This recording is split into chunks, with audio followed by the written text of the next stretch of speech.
అప్పుడే వీధి దీపాలు వెలిగాయి. మీరా గబగబా నడుస్తోంది. ఓ ఇంటి ముందు బిచ్చగాడు అన్నం కోసం అడుగుతున్నాడు. ఆ ఇల్లాలు కసురుకుంది. దాంతో వాడికి ఒళ్ళు మడి, పెట్టే చెయ్యేలే అన్నాడు. మీరా ఇదంతా చూసింది. వాడిని పిలిచి సంచిలో పళ్ళన్నీ ఇచ్చేసింది. వాడు చేష్టలుడినట్టుగా చూస్తున్నాడు. తీసుకో, మా ఇంట్లో తినేవాళ్ళెవరూ లేరు అంటూ గబగబా వెళ్ళిపోయింది మీరా. ధర్మతల్లి 10 కాలాల పాటు చల్లగా ఉండు అంటూ దీవించాడు వాడు. ఇంటికొచ్చిన మీరా అన్నం తినకపోతే తల్లి ఊరుకోదని కంచం ముందు కూర్చున్నా తిన్నాననిపించి లేచిందంతే. పనంతా అయ్యాక వచ్చి మంచం మీద కూర్చుంది మీరా. అమ్మా, మన ఈ ఊరు నుంచి వెళ్ళిపోదాం అంది ఎలాంటి ఉపోద్ఘాతం లేకుండానే. ఏమైందే ఇవాళ నీకు? పోదాం పోదాం అంటూ మొదలెట్టావు అంది విసుగ్గా కాంతమ్మ. రోజు చెప్పాలనే అనుకుంటున్నాను. ఏదో కాలక్షేపానికి ఎంతో అంతలేవని వెళ్తున్నాను, కానీ ఇదేమైనా స్థిరమైన ఉద్యోగమా? తర్వాత ఉద్యోగం కావాలంటే దొరుకుతుందా? నీ ఇష్టం. హైదరాబాద్ అయినా సరే, పోనీ మద్రాసు వెళ్దామంటే అక్కడికే వెళ్దాం. ఆ రెండూ కాదంటే నీ ఇష్టం, ఎక్కడికైనా పర్వాలేదు, ఈ ఊరు మినహాయించి అంది మీరా. ఏ, ఈ ఊరికేమైందే? ఎవ్వరూ కన్నెత్తి చూడట్లేదు, పన్నెత్తి పలకరించరు. నా ప్రాణానికి హాయిగా ఉంది అంది కాంతమ్మ. మీరాకి తల్లి మీద ఎప్పుడూ రానంత కోపం వచ్చింది. బ్యాంకులో ఉన్న 3000 ఎన్నాళ్ళు వస్తుందని నీ ఉద్దేశం? రేపావిడ మా పిల్లలకు చదువు చెప్పక్కర్లేదు అంటే మానేయాల్సిందేగా. ఆ కాస్త డబ్బు అయిపోయాక అప్పుడేం చేద్దామని అంది మీరా కోపాన్ని అణుచుకుంటూ విసుగ్గా. బాచి చెప్పాడు కదా, అప్పుడే మర్చిపోయావా? మాస్టర్ కూడా చెప్పారు, ఆ టీచర్ ఉద్యోగం నీకే వచ్చేలా చేస్తానని, వాళ్ళ అల్లుడికి ఉత్తరం రాస్తానని. అవసరమైతే తను వెళ్ళి మాట్లాడి కూడా వస్తానన్నారు. బాచి కూడా వాళ్ళ నాన్నగారితో చెప్తానని చెప్పాడు అంది కాంతమ్మ. వెధవ టీచర్ ఉద్యోగం నేను చేయను అంది కోపంగా మీరా. వెధవ ఉద్యోగం ఏమిటే? ఊళ్ళు అట్టుకుని తిరిగితే మాత్రం మంచి ఉద్యోగమా? శుభ్రంగా ఇల్లుంది, ఈ ఊరికి వాతావరణానికి అలవాటు పడిపోయాం. ఇక్కడ మన గురించి పట్టించుకునేంత తీరిక ఎవరికీ లేదు అంది కాంతమ్మ. మధ్యలోనే విసుగ్గా అంది మీరా. ఏ ఊరు వెళ్ళినా 4 రోజులు చెప్పుకుని వాళ్లే మానేస్తారు. దేనికో దానికి అప్లై చేస్తాను. ఈ ఊరు మాత్రం నాకు నచ్చలేదు అని. కాంతమ్మకి కోపం వచ్చింది. 4 రోజులు చెప్పుకుని ఊరుకుంటారనుకుంటోంది. కానీ ఎన్నెన్ని ఆరాలు తీస్తారో, ఎన్నెన్ని మాటలు అంటారో దీనికేం తెలుసు? వాళ్ళు చూసే చూపులు భరించలేము. క్షణక్షణం ఎంత నరకం అనుభవించాల్సి వస్తుందో దానికేం తెలుసు? పుస్తకాల్లో చదివినంత తేలికనుకుంటోంది అనుకుని, నువ్వు ఆ పని చేసే ముందు నాకింత విషం ఇచ్చి చేసుకో, అన్నీ చేసి వెళ్దూ గాని అంది కోపంగా ఆవిడ. అమ్మా అంటూ ఒక్క కేక పెట్టింది మీరా. అవును, నా మాట ఎప్పుడు విన్నావు నువ్వు? నా బాధ అర్థం చేసుకోవడానికి ఏమైనా ప్రయత్నించావా? నీ మండుపట్టి నీదే కానీ అందావిడ. మీరా మాట్లాడకుండా అక్కడి నుంచి లేచి వచ్చేసింది. చాలాసేపు మీరా కిటికీ దగ్గరే నిల్చుంది చీకట్లోకి చూస్తూ. ఇంతలో విజయ్ లేవడంతో మీరా కదిలి ఉయ్యాల దగ్గరికి వచ్చింది. విజయ్ని ఉయ్యాల్లోంచి లేవదీసి మంచం మీద పడుకోబెట్టి తను వాడి పక్కన పడుకుంది.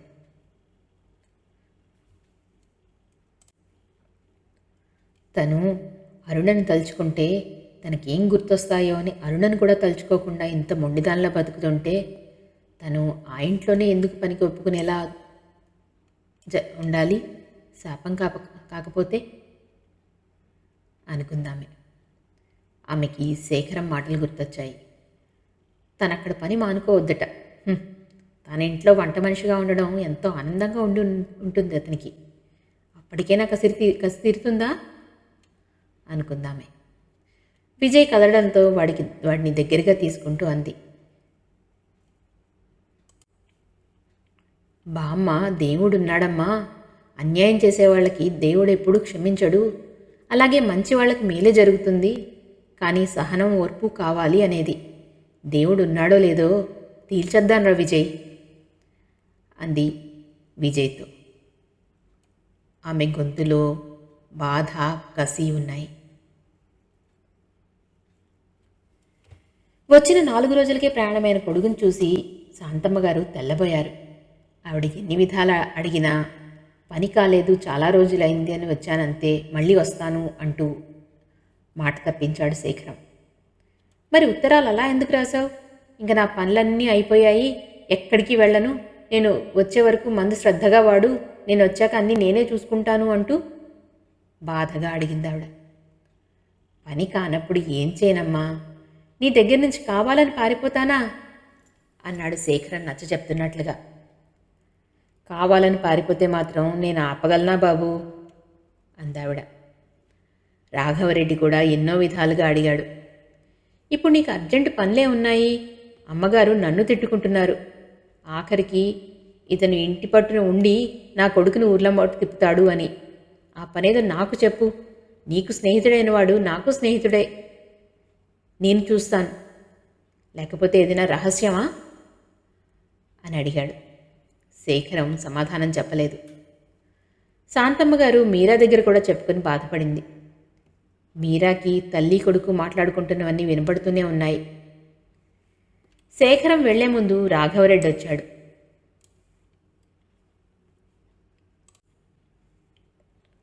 వాడే ఉండనప్పుడు ఫోన్ ఎవరికి, నేను మాట్లాడలేను అంది శాంతమ్మ గారు కొడుకు వెళ్ళిపోతున్నాడని కష్టంగా. ఇంక నేను రానట్టే మాట్లాడుతున్నావేంటమ్మా అన్నాడు శేఖరం నవ్వుతూ. శేఖరం ముక్కుకి తాడు బిగించాలమ్మా, అప్పుడు మనం వెళ్ళమని గెంటినా కూడా కదలడు అన్నాడు రాఘవరెడ్డి. అలాంటి పని నువ్వే చెయ్యాలి బాబు, మీరిద్దరూ అన్నదమ్ముల్లాగా మసలుకుంటున్నారు. నాకు దగ్గరగా ఉంటానని చెప్పిన మాటలన్నీ మర్చిపోయాడు. నేను యాత్రల నుంచి వచ్చినప్పటి నుంచి చెప్తున్నాను, పాప పెళ్ళి నీ పెళ్ళి ఒకేసారి చేస్తాను అని. ఎన్ని సంబంధాలు వచ్చినా చూడ్డానికి కూడా వెళ్ళకపోతే అంది నిష్ఠూరంగా ఆవిడ. ఉండు, వచ్చి ఇంట్లో చెప్తాను, ఊరికే తగులు పెడుతున్నావని అన్నాడు బెదిరింపుగా శేఖరం.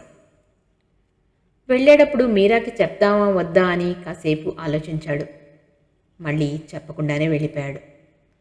అరుణ వచ్చే వరకు తను చాలా జాగ్రత్తగా ఉండాలి. అరుణ వస్తే కొన్ని సంగతులైనా తెలుస్తాయి అనుకున్నాడు అతను.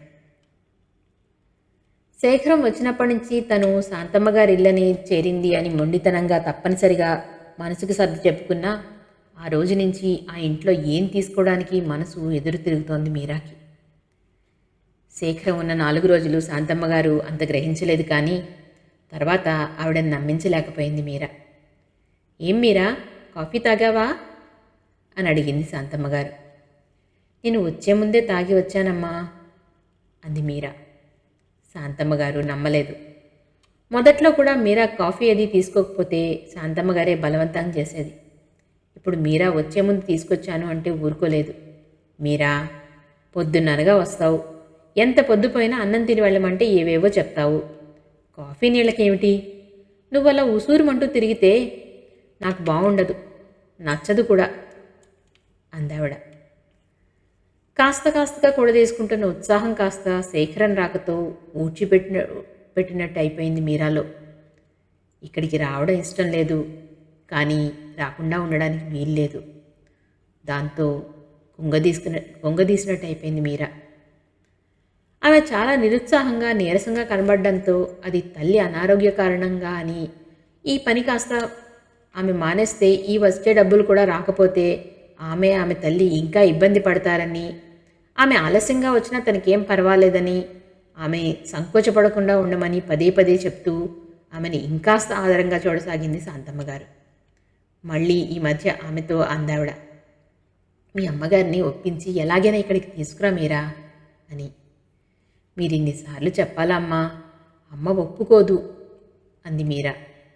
వారం రోజులు గడిచిపోయాయి. ఒకరోజు మధ్యాహ్నం 3 గంటలకి శాంతమ్మ గారికి భగవద్గీత చదివి వినిపిస్తోంది మీరా. ఇంటి ముందు టాక్సీ ఆగడం ఆ ఇద్దరూ గమనించలేదు. గంగులు బ్యాగ్ పట్టుకుని హాల్లోకి వచ్చాడు.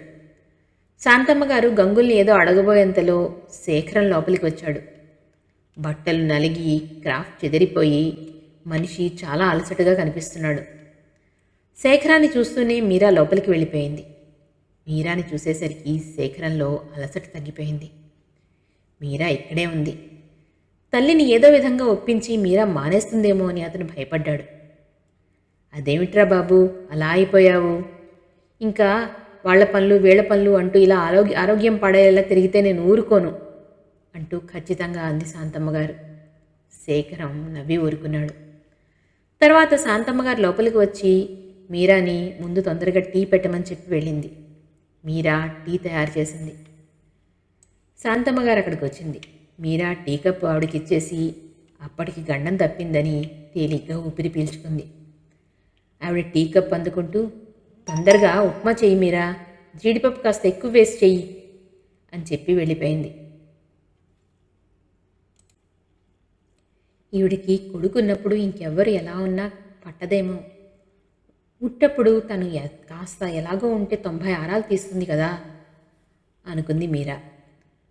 10 నిమిషాల్లో ఉప్మా తయారు చేసి టేబుల్ మీద పెట్టేసి మళ్ళీ వంటగదిలో ఉండిపోయింది. శేఖరాన్ని తీసుకుని శాంతమ్మగారు వచ్చినా కూడా మీరా వంటగది నుంచి బయటికి రాలేదు. ఆవిడ పెడుతుంది, పిలిస్తే అప్పుడు వెళ్ళొచ్చులే అనుకుంది. శాంతమ్మగారు గిన్నెలో ఉప్మా ప్లేట్లో పెట్టింది. అక్కడే ఉన్న జగ్గులో మంచినీళ్ళు గ్లాసులో పోసి శేఖరానికి ఇచ్చింది. టీ పెట్టమంటావా అని అడిగింది. శేఖరం వెంటనే అన్నాడు. ఒకసారి దగ్గరగా మీరాని చూడాలనుంది అతనికి.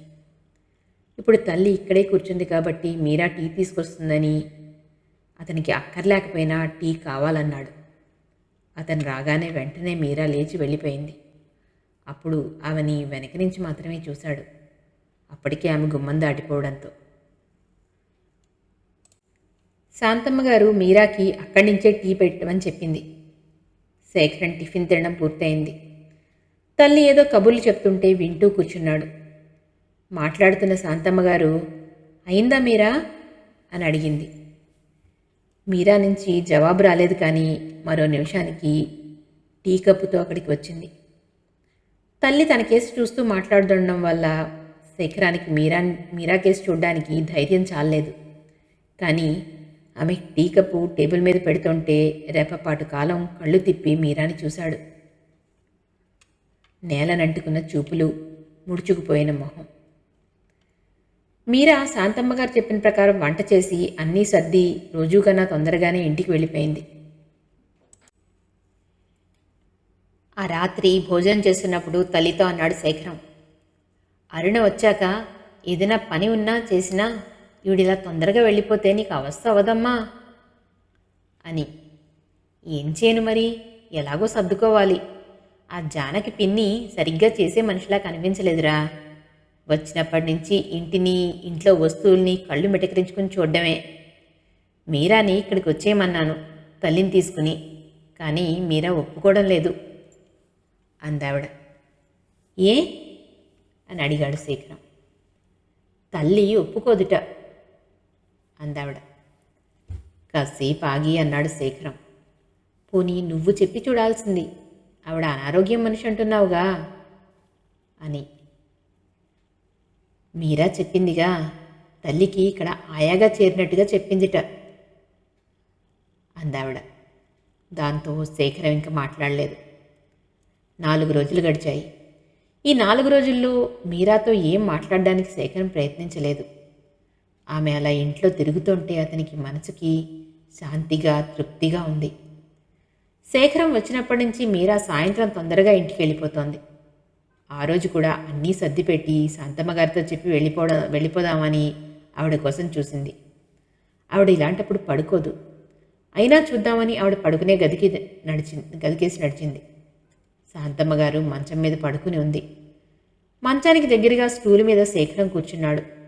కొద్దిగా ముందుకు వంగి తల్లిని ఏదో అడుగుతున్నాడు. మీరాకి పరిస్థితి అర్థమైపోయింది. ఇప్పుడు తను వెళ్ళిపోతే ఏం బాగుంటుంది అనుకుంటూ గుమ్మం వరకు వచ్చి ఆగిపోయింది మీరా.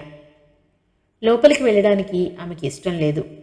చూసి వెనక్కి వెళ్ళిపోతే బాగుండదని మనస్కరించక అక్కడే ఆగిపోయింది. పాదాల సబ్బడికి, గాజుల చిరు శబ్దానికి శేఖరం కొద్దిగా మెడ తిప్పి చూశాడు. మీరా నిలబడి ఉంది. అతను ఇలాంటి అవకాశాన్ని వదులుకోదలుచుకోలేదు. పూర్తిగా తల తిప్పకుండానే కొద్దిగా నీళ్లు కావాలి అన్నాడు. మీరా గబగబా వెళ్ళి గ్లాసుతో నీళ్లు తీసుకొచ్చింది. ఆ పక్కనే ఉన్న మరో స్టూల్ మీద పెట్టబోతుంటే మధ్యలో శేఖరం అందుకున్నాడు. మీరా 2 అడుగులు వెనక్కి వేసి నిలబడింది. శేఖరం తల్లి చేత మంచినీళ్ళు తాగించాడు. మీరా శాంతమ్మ గారిని ఎలా ఉంది అని అడగాలని అనుకుంది. కానీ ఆమె నోటమ్మట మాట పెగల్లేదు. ఒక 5 నిమిషాలు అక్కడ నించుని మీరా యువతలికొచ్చి హాల్లో నిలబడింది. ఇలాంటప్పుడు ఆవిడ హార్లిక్స్ తాగుతుంది. ఇప్పుడు తాగుతుందో లేదో మీరాకు తెలియలేదు. పోనీ నీళ్లు పెట్టి ఉంచితే మంచిదిగా అనుకుని ఒక అడుగు వేసింది. గదిలోంచి శేఖరం గొంతు వినిపించింది. హార్లిక్స్ తాగుతావా అమ్మా అని. ఆవిడ ఏదో అంది. అది మీరాకు సరిగ్గా వినపడలేదు. కొద్దిగా తాగమ్మా అంటున్నాడు శేఖరం. ఎందుకైనా మంచిదని మీరా స్టవ్ మీద నీళ్లు పడేసింది. తెర్లుతున్న నీళ్లు కిందకి దించింది మీరా. వేడి నీళ్లు ఫ్లాస్క్లో పోద్దామని ఫ్లాస్క్ తీస్తుంటే శేఖరం వచ్చాడు. అతను గుమ్మం దగ్గరే ఆగిపోయి, అమ్మకి హార్లిక్స్ కావాలి అన్నాడు. అతని మాటకి జవాబుగా మీరా హార్లిక్స్ సీసా, గ్లూకోజ్ సీసా తీసింది. నీళ్లు కాగి ఉన్నాయా అని అడిగాడు మీరాని పరీక్షగా చూస్తూ శేఖరం. ఆవిర్లు కక్కుతున్న వేడి నీళ్ల గిన్నె ఎదురుగా కనిపిస్తూనే ఉంది. మీరా మాట్లాడలేదు. గ్లాసులు తీసుకుని హార్లిక్స్ కలపసాగింది. శేఖరం చూస్తూ అక్కడే నిలబడ్డాడు. కలిపిన హార్లిక్స్ ఆమె చల్లారపోస్తోంది. అతను తీసుకెళ్తాడో తను తీసుకెళ్లాలో మీరాకి అర్థం కాలేదు. ఆమె మనసులో భావం గ్రహించిన వాడిలా శేఖరం అక్కడి నుంచి వెళ్ళిపోయాడు. మీరా హార్లిక్స్ తీసుకొచ్చేసరికి శేఖరం శాంతమ్మ గారి దగ్గరే ఉన్నాడు. మీరా గ్లాసు స్టూల్ మీద పెట్టేసి యువతలకు వచ్చేసింది. హాల్లో ఫోన్ మోగుతోంది. ఎంతసేపటికి ఎవరూ తీలేదు. మీరా గబగబా వచ్చింది. అప్పుడే శేఖరం అక్కడికి వచ్చాడు. దాంతో ఆమె ఆగిపోయింది. మీరా తిరిగి వెళ్ళబోతుంటే శేఖరం రిసీవర్ తీసుకుంటూ అన్నాడు, నాకు టీ కావాలి అని. మీరాకి రోషం, బాధ కలిగినా తన ఇంట్లో పని మనిషి, వాళ్ళు ఏం చెప్పినా చెయ్యాలి అంటూ మనసుని సరిపెట్టుకుంది. మీరాలో ఈ భావం ఇదివరకెన్నడూ కలిగేది కాదు. మొట్టమొదటి రోజు మాత్రం కాస్త మదనపడింది, సంకోచపడింది. కానీ మళ్ళీ ఆ భావం మీరా దరిదాపులకు కూడా రాలేదు. దానికి కారణం శాంతమ్మ గారి ఆదరాభిమానాలే. శేఖరం వచ్చినప్పటి నుంచి అతని కోసం ఏదైనా చేసేటప్పుడు, స్వయంగా తన చేతులతో అతనికి వడ్డిస్తున్నప్పుడు ఈ భావం వెంటనే వస్తుంది. మీరా టీ పెట్టి ఫ్లాస్క్లో పోసి టేబుల్ మీద పెడుతుంటే పిలిచినట్టే వచ్చాడు శేఖరం. మీరా కప్పు సాసరు తీసుకొచ్చి కప్పులో టీ పోసింది. మీరా చేస్తుంటే మౌనంగా చూస్తూ నిలబడ్డ శేఖరం మీరా వెనక్కి తిరిగి వెళ్ళబోతుంటే మీరా అని పిలిచాడు. ఎక్కడి నుంచో వినిపించినట్లు రెప్పపాటు కాలం ఉలిక్కిపడింది మీరా. క్షణం అలాగే నిలబడిపోయి మళ్ళీ వెళ్ళబోయింది. శేఖరం మళ్ళీ పిలిచాడు. మీరా, నీతో మాట్లాడాలి అన్నాడు. మీరా మాట్లాడలేదు, అక్కడ ఆగలేదు. వంటగదిలోకి వెళ్ళిపోయింది. అక్కడ హార్లిక్స్, టీ కలిపిన గిన్నెలు సర్దసాగింది. శేఖరం గుమ్మం దాటి 2 అడుగులు వేసి అన్నాడు, మీరా, నీతో మాట్లాడాలని చెప్తుంటే వినపడదా అని. మీరా తలెత్తలేదు, కానీ చేస్తున్న పని ఆపి అంది, నేనేమీ వినాలనుకోవడం లేదు అని. ఏ, ఎందుకని అని అడిగాడు శేఖరం. మీరా మాట్లాడలేదు. ఎందుకు వినాలనుకోవడం లేదు మళ్ళీ ప్రశ్నించాడు అతను. మీరా సమాధానం చెప్పలేదు. శేఖరం ఇంకో 2 అడుగులు ముందుకు వేసి మళ్ళీ అడిగాడు, ఎందుకని వినాలనుకోవడం లేదు, దయచేసి సమాధానం చెప్పు అని. కొన్నింటికి కారణాలుండవు, నేను వినాలనుకోవడం లేదు అంతే అంటూ గబగబా అక్కడి నుంచి యువతలకు వచ్చేసింది మీరా. శేఖరం మీరా వెళ్ళిన వైపే చూస్తూ కొద్ది క్షణాలు అలాగే నిలబడిపోయాడు. శేఖరం తల్లి దగ్గరికి వచ్చేసరికి మీరా అక్కడ ఉంది. ఎలా ఉందని శాంతమ్మ గారిని అడుగుతోంది. శేఖరం హాల్లోకి వచ్చాడు. అప్పటికే 7 గంటలు దాటిపోయింది. మీరా గదిలోంచి యువతలకి రాగానే శేఖరం గదిలోకి వెళ్ళాడు. ఇప్పుడు ఎలా ఉందమ్మా అని అడిగాడు.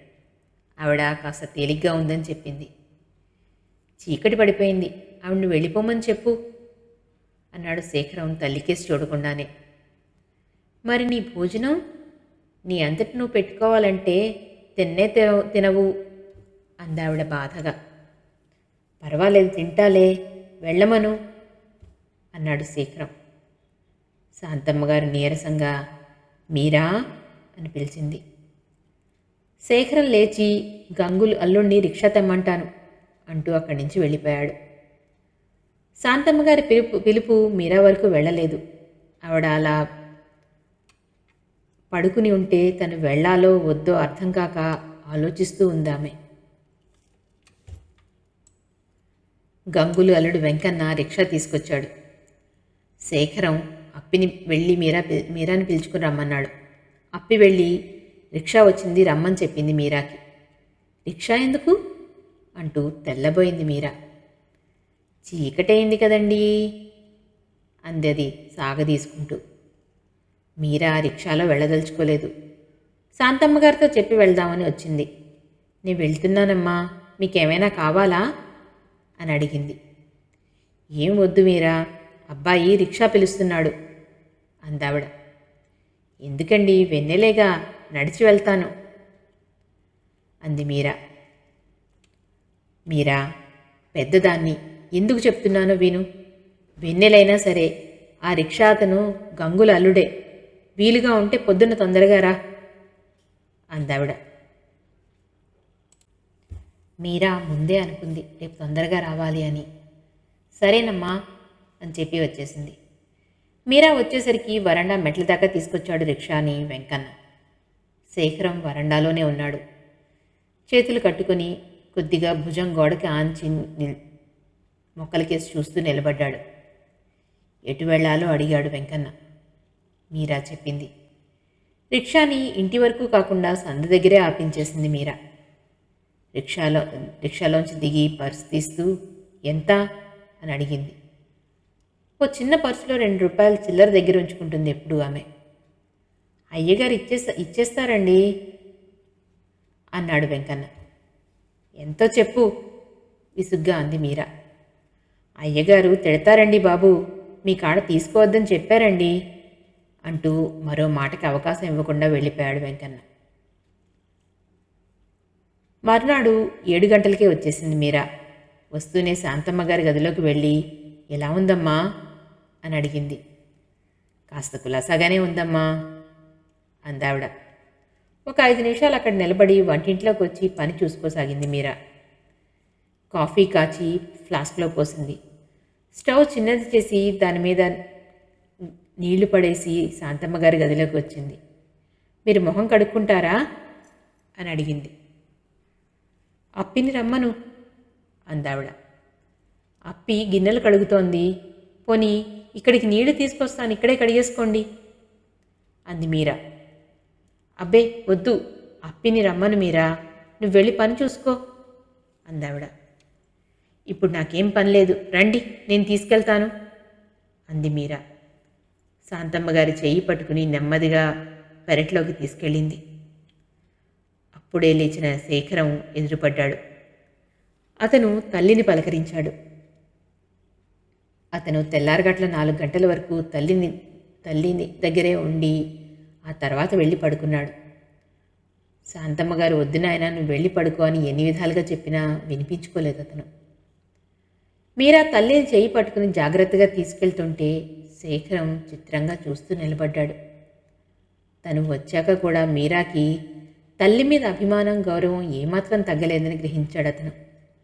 అంత చదువుకున్నా ఎంతో ఊరిమితో అలసట అనేది లేకుండా పనిచేసుకుపోతున్న మీరాని చూస్తే అతనికి చిత్రంగానే అనిపిస్తోంది. శాంతమ్మ గారిని గదిలోకి తీసుకొచ్చింది మీరా. ఆవిడ్ని కుర్చీలో కూర్చోపెట్టి పక్క దులిపి వేసింది. తర్వాత హార్లిక్స్ కలిపి తీసుకొచ్చింది. అప్పటికి శేఖరం కూడా అక్కడికి వచ్చాడు. అతనికి కూడా కాఫీ అక్కడ పెట్టి వెళ్ళిపోయింది మీరా. 9 గంటలవుతోంది. వంట మినహా మిగతా పనులన్నీ అయ్యాయి మీరాకి. ఒకసారి శాంతమ్మ గారి గదిలోకి వచ్చింది. ఆవిడ కళ్ళు మూసుకుని పడుకునుంది. అక్కడెవరూ లేరు. మీరా వెనక్కి వచ్చేసింది. ఏదో కాగితాలు చూసుకుంటూ నిలబడ్డ శేఖరం సాలోచనగా గడ్డం పైకెత్తితే గుమ్మంలో మీరా నిలబడి ఉంది.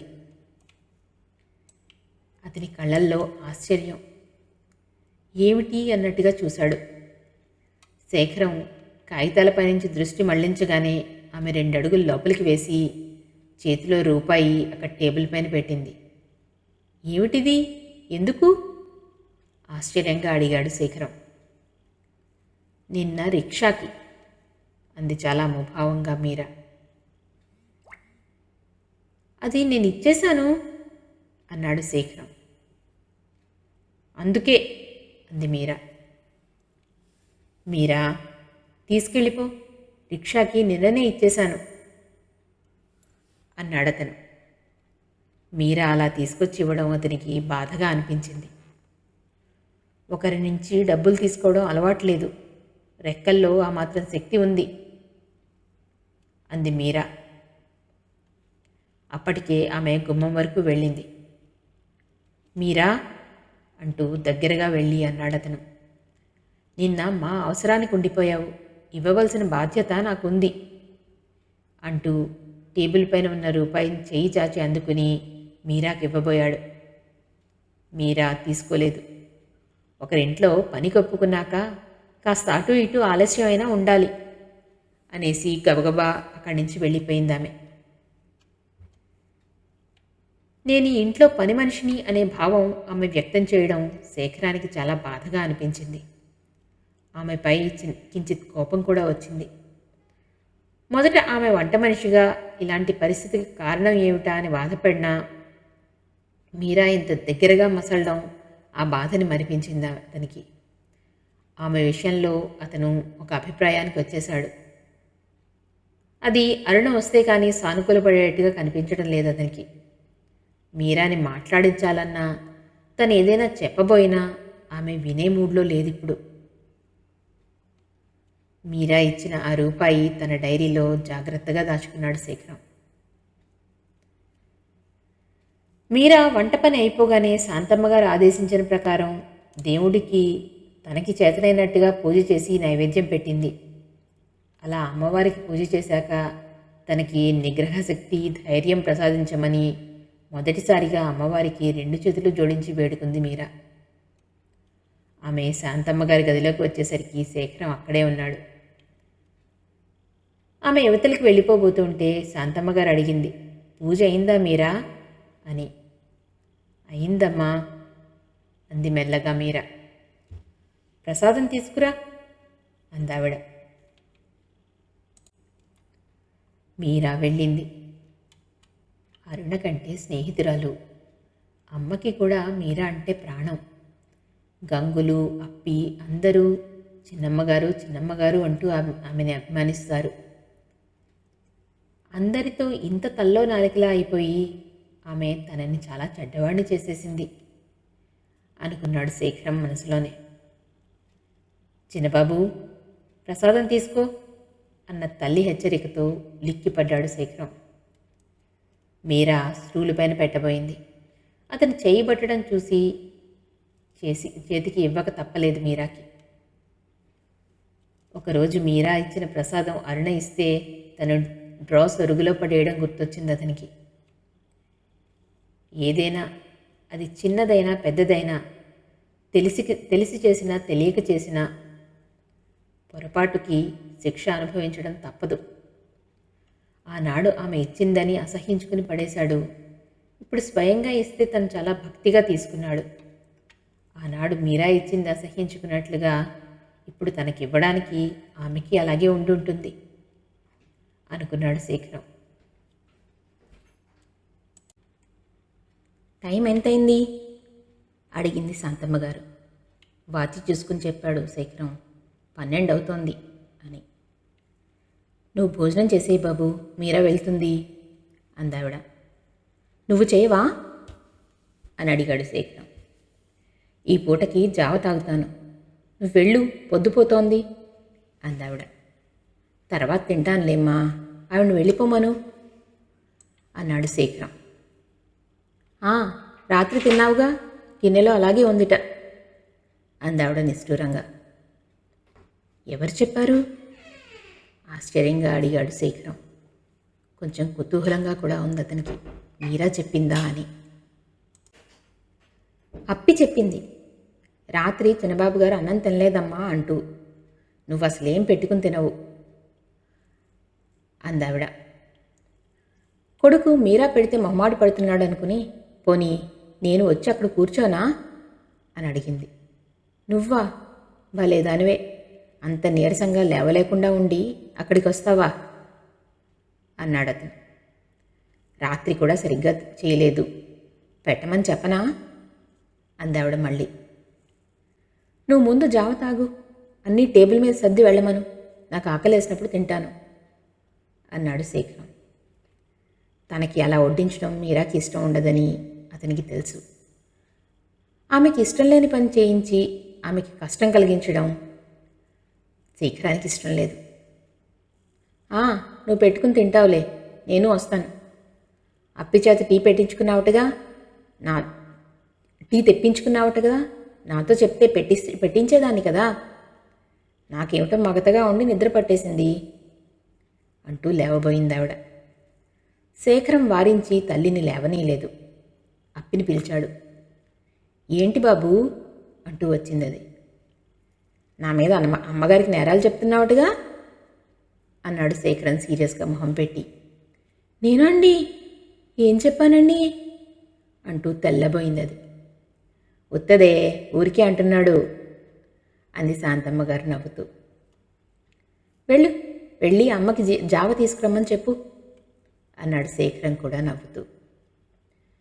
శేఖరం మీరాని మాటిమాటికి మాట్లాడిస్తే తను కావాలని పని ఉన్నట్లుగా ఆమెను మాట్లాడిస్తున్నాడని ఆమె ఎక్కడ అనుకుంటుందో అని అప్పిచేత హోటల్ నుంచి టీ తెప్పించుకున్నాడు. కానీ అదేమంత మంచి హోటల్ కాదు. బస్టాండ్ దగ్గరలో హోటల్ ఉంటే కాస్త పర్వాలేదు అనుకున్నాడు. తీరా తెప్పించుకున్నాడే కానీ తాగలేక పారపోసేశాడు. ఆ విషయమే అప్పి ఆవిడకి చేరేసింది. మీరా జావ తీసుకొచ్చింది. శాంతమ్మ గారు జావ తాగే వరకు గుమ్మం యువతలా నిలబడింది. ఆవిడ తాగగానే అవి తీయడానికి లోపలికి వచ్చింది. అవన్నీ అప్పి తీస్తుందిలే, నువ్వు అబ్బాయికి అన్నం పెట్టు అంది శాంతమ్మ గారు. శేఖరం ఏదో అనబోయాడు. 12:30 అయింది, ఇంకెప్పుడు తింటావు, వెళ్ళి తినరా అందావిడ. మీరా వడ్డించి కొద్దిగా అన్నీ వేరే చిన్న చిన్న గిన్నెల్లో పక్కన ఉంచింది. నెయ్యి కూడా కరగబెట్టి పక్కన పెట్టింది. 5 నిమిషాలైంది, శేఖరం రాలేదు. వెళ్ళి శాంతమ్మ గారికి చెప్దామని గుమ్మం వరకు వెళ్ళింది. అప్పుడే శేఖరం వస్తున్నాడు. మీరా వంటగదిలోకి వెళ్ళిపోయింది. శేఖరం కూర కలుపుకున్నాక చారు వేద్దామని వెళ్ళింది. నేను వేసుకుంటాను, అన్నీ ఇక్కడే ఉన్నాయిగా అన్నాడు అతను. మీరా వచ్చేద్దామని ఇటు తిరగబోతుంటే అతను అడిగాడు, మీ అమ్మగారికి సుస్థి ఏమిటి అని. ఆమె జవాబు చెప్పకుండా వంటగదిలోకి వచ్చేసింది. ఇంకా శేఖరం ఏమీ అడగలేదు.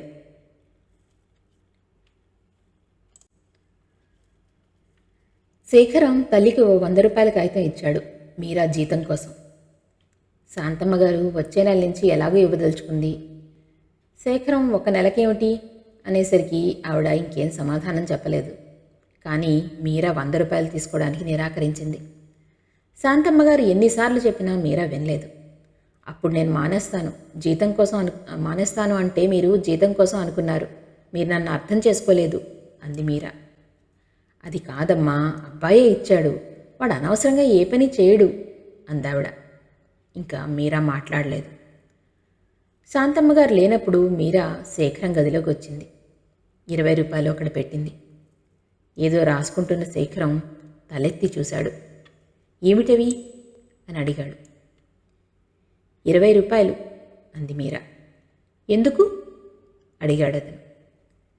నాకు ఇవ్వవలసింది 80 మాత్రమే అంది మీరా. శేఖరానికి అర్థమైపోయింది. అతను రాస్తున్న కాగితాలు అలాగే వదిలి కుర్చీలో వెనక్కి జార్లపడుతూ అన్నాడు, అమ్మకిచ్చేయి, నాకెందుకు అని. అప్పటికే గుమ్మం వరకు వెళ్ళిన మీరా ఆగి మెడ వెనక్కి తిప్పి చెప్పింది, ఇచ్చింది మీరని అమ్మగారు చెప్పారు, ఆవిడకెలా ఇస్తాను అని. శేఖరం కుర్చీలోంచి లేచాడు. ఇంకా ఎక్కువ ఇవ్వాలని ఉన్నా మీరా అపార్థం చేసుకుంటుందని ఊరుకున్నాడు. 20 రూపాయలంటే ఎలాంటి ఆరాలు రావు అనుకున్నాడు. అయినా తను వచ్చిన రోజు మీరా రావడం కుదరదు, మానేస్తాను అన్నప్పుడు తల్లి జీతం పెంచుతానని అనడం కూడా విని అదే ధైర్యంతో తల్లికి 100 ఇచ్చాడు అతను. అమ్మ తనిచ్చినట్టు ఎందుకు చెప్పిందో అనుకున్నాడు అతను. మీరా వెళ్ళిపోతుంటే శేఖరం, మీరా ఆగు అన్నాడు సాధ్యమైనంత మృదువుగా. మీరా ఆగిపోయింది, వెనక్కి తిరిగి చూడలేదు. ఈ విషయం ఎలా చెప్తే బాగుంటుందో అతనికి తోచలేదు. అమ్మ నీకు జీతం పెంచుతానందిగా అందామనుకున్నాడు. అలా అనలేడు. జీతం అనే మాట తను అనలేడు. మరి ఏమని చెప్పాలి అనుకున్నాడు. చివరికి అమ్మ నేనిచ్చానని చెప్పిందా అని అడిగాడు. అవును అంది మీరా వెంటనే. అదే అమ్మిస్తే తీసుకునేదానివి కదూ అన్నాడతను. ఎవరిచ్చినా అనవసరంగా ఒకరి నుంచి తీసుకునే అలవాటు నాకు లేదు అంది మీరా. మొదట అమ్మ ఒక్కర్తేగా, ఇప్పుడు నేను అదనంగా ఉన్నాను, అరుణ కూడా వస్తుంది అన్నాడతను. మీరా కస్సుమంది. అదే భావంతో చురుగ్గా అతని కేసు చూసింది. ఢీకొన్న చూపుల్ని తప్పించుకోవడానికి క్షణంలో సగం సేపు చూపులు మళ్లించుకుని మళ్ళీ మీరా కేసు చూస్తూ ఏదో అనబోయాడతను. అరుణకి చేసిన చాకరీకి అరుణ దగ్గర వసూలు చేసుకుంటాను. అమ్మగారింటికి ఎవరో ఒకరు వస్తూ పోతూ ఉండొచ్చు, అది నాకు అనవసరం అనేసి వెళ్ళిపోయింది మీరా. శేఖరం నిర్వీణ్యుడైనట్టు అలాగే ఉండిపోయాడు. తను ఏమనిచ్చాడు, మీరా ఏమనుకుంది? అమ్మగారింటికి వచ్చిపోయే వాళ్లలో తను ఒకడు అనుకున్నాడు బాధగా శేఖరం.